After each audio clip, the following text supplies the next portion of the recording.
I mean, his name is Luka Magic for a reason, and you see that. You see his play on the game. He's a very transcendent player. Do you realize this, Malika? I played with 15 Hall of Famers. None of them cheated the game where they didn't give forth the effort on both ends of the floor. Again, Luka, this is why Nico and the Dallas Mavericks stopped believing in you. Gil, what stood out to you the most about Luka's performance? I'm trying to keep the excitement down. It's okay. Luka Doncic has never been a quiet presence in the NBA. From the moment he stepped onto the court, he's been a headline in motion, a mix of European finesse, fearless confidence, and unmatched basketball IQ. But lately, the conversation around him has exploded. This isn't just about triple-doubles or highlight reels anymore. It's about legacy, betrayal, and a trade that shook the league to its core. Now wearing purple and gold, traded away from Dallas, Luka is somehow playing the best basketball of his career. He isn't just thriving in Los Angeles, he's rewriting the story. Every game, every pass, every dagger three feels like a declaration. The league is watching, some in awe, some in disbelief, and some still clinging to the hope that maybe, just maybe, the Mavericks knew what they were doing. And while Luka is reshaping the NBA landscape, another rising star is taking notes. Anthony Edwards, known for his fearless swagger and high-flying energy, is more than just flash. Behind the bravado is a sharp mind, and he's studying someone he calls must-watch film. They attack it and watch how they try to manipulate yourself, especially Luka. I watch a lot of Luka, seeing how he attacked the double team, even though we play at different paces, but just seeing his strategy to beat the double team, I think that helps me a lot. That's not just a sound bite, it's one of the league's brightest young guards, a superstar in the making, openly admitting he studies Luka like he's watching a masterclass in basketball strategy. And here's the kicker, this comes from Anthony Edwards, a player who thrives on explosive speed and raw athleticism. Luka? He moves at his own pace, slow, deliberate, almost surgical. Yet it's so effective that even Ant is taking notes. That alone speaks volumes. What sets Luka apart isn't just the stat sheet. It's his control, his rhythm, his decision-making. The way he dissects defenses like a surgeon with a scalpel. Edwards doesn't play like Luka, and that's the beauty of it. Luka's IQ, timing, and ability to manipulate defenders have become a blueprint for young stars who want to grow not just as athletes, but as thinkers, and Edwards isn't the only one. Across the league, more and more rising players talk about Luka's reads, his patience, his knack for turning traps into opportunities. It's bigger than highlight reels. Luka isn't just stuffing box scores, he's reshaping how the next generation views the game. That's the difference between being a star and being a standard. Luka Doncic is setting that standard, and if you want raw emotion, look no further than Mark Cuban, the man who once built the Mavericks' future around Luka. In a recent interview, he didn't spin it, didn't sugarcoat it. He sounded like someone still trying to process the unthinkable.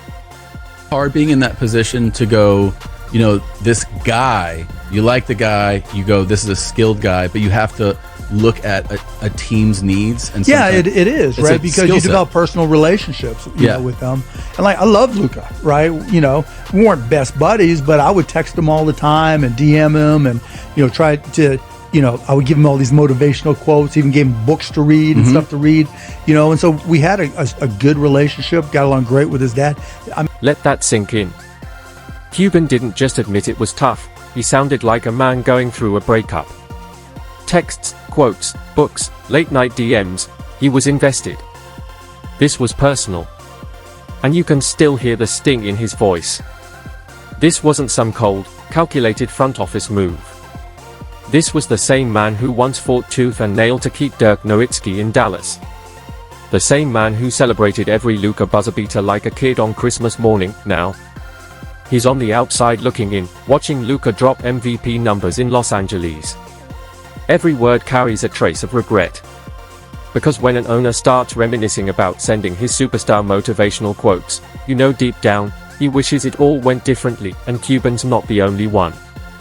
Over on Gilbert Arenas' show, the conversation took a turn even diehard Lakers fans didn't see coming.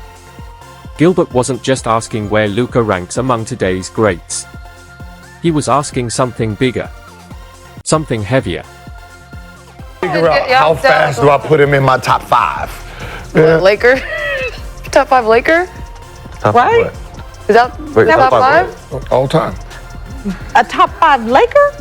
Or top 5 player? A top 5 Laker all time? Yeah. Wait, what? Luka's only been a Laker for a short time. And yet here's Gilbert Arenas, an all-star, a pure scorer, and a student of the game, already asking whether Luka deserves a place among the franchise's most iconic names. And Gilbert isn't chasing clicks. He's not stirring the pot. He's watching the performances, the control, the leadership, and asking, how is this guy already that good, that kind of impact, that kind of presence? It doesn't happen by accident. Luka isn't just putting up stats, he's etching a legacy in real time. If people like Gilbert are already debating whether he belongs in the Lakers' top 5, it's because Luka isn't simply part of Lakers history, he's rewriting it. And then there's LeBron. When LeBron James speaks, the basketball world doesn't just listen, it pauses. Because LeBron isn't only a legend, he's the living blueprint for greatness. So when he stopped to reflect on Luka Doncic and the path he's blazing, it wasn't just respect, it was empathy. Luka magic for a reason, and you see that. You see his play on the game. He's a very transcendent player, and if you talk about that moment, you got to think. I can't put myself in his shoes because I've never been traded before, but I can have a sense and be a human being to know you commit to a franchise for 7 years and you feel like, this is the place where I'm gonna be. This is my comfort. Let that sink in. LeBron James, the man who's faced every kind of pressure, made polarizing decisions, and carried entire franchises on his back, said he couldn't even imagine going through what Luka just experienced. That says everything. Because if he admits it hits differently, the wound is deeper than basketball. This wasn't just about a trade. It was about identity. Loyalty. Being blindsided by a decision that shakes your foundation. And the way Luka responded, with dominance, with leadership, with unshakable poise, is exactly what separates the greats from everyone else. When the king tips his crown to you, it means one thing: you're on your way to building a kingdom of your own. And then there's Jim Rome. No sugarcoating, no soft landing, just a raw, unfiltered take on what may go down as one of the most baffling trades in NBA history. Dude didn't hold back. Number one, you don't trade Hall of Famers. And number two, you don't trade Hall of Famers in their prime who are only going to get better. And you certainly don't trade them and say, well, we did it for the now, only to have the guy that you traded him for not play a single half before he went down again. Here it is. No analyst jargon. No front office spin. Just common sense, the same reaction fans across the league had the moment the news broke. Rome cut through all the noise and said what needed to be said: you don't trade a generational superstar for uncertainty. Not when that star is still climbing, still unlocking new levels of greatness, and then to have the so-called win-now replacement go down before halftime. That's not just a misstep, it's a masterclass in mismanagement. Rome didn't just criticize the move, he exposed it. And in doing so, he gave voice to what everyone was starting to feel: Dallas didn't just lose a player. They lost the player. The kind you never get back, which brings us to Pau Gasol. A Hall of Famer. A two-time NBA champion. A man who's seen greatness up close, played alongside it, and lived it under the brightest lights. Gasol doesn't hand out praise lightly. So when he talks about Luka Doncic, you listen. Which is a generational talent, a guy that he's put up crazy numbers in his first 5.5 years of his career. First all NBA teams. Yeah. Took the team to the finals with Kyrie and the rest of the guys last year, and then boom. Gasol isn't exaggerating. Luka isn't just a great young player, he's already building a resume most legends would envy. First team All-NBA honors in nearly every season he's played. Video game numbers night after night. Deep playoff runs that keep turning doubters into believers, and when Pau pauses and says, boom, that's the sound of a career shift. The trade. The shock. The moment everything changed. But even with that twist, his message is clear: Luka isn't going anywhere. He's still that guy. Still dominating. still rewriting the record books. And to legends like Gasol, the writing's already on the wall. We're watching one of the greats unfold in real time. Then there's Kyrie Irving, one of the most skilled guards ever to touch a basketball. A player who's gone toe-to-toe with the game's elite, hit championship-clinching shots, and shared the floor with LeBron James. So when Kyrie gets asked about Luka Doncic's one-on-one game, he doesn't hesitate. You rank Luka as a 1v1 player in the league. Luka's one of the best. One of the best of all time. One of the best of all. That's not just respect, it's reverence.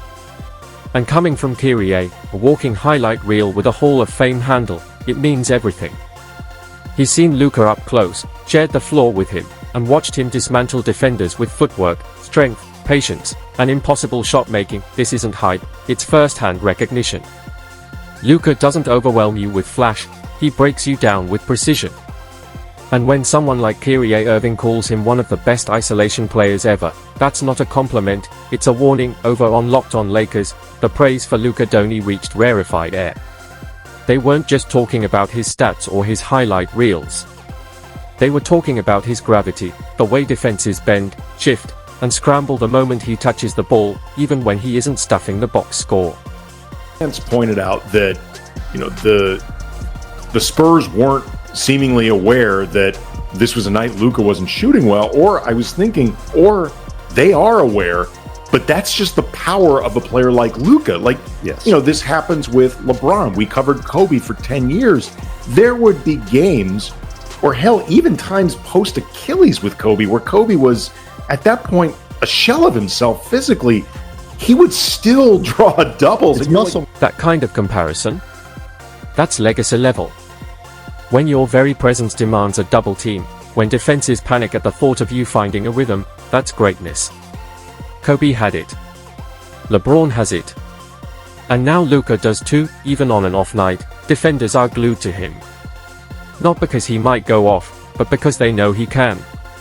That kind of fear isn't taught, it's earned. Spencer Dinwiddie, Luka's former teammate, knows exactly how dangerous he is. He's seen it up close. And in a recent interview, Dinwiddie didn't just toss out generic praise, he broke it down, explaining why Luka is nearly impossible to guard, especially in the post.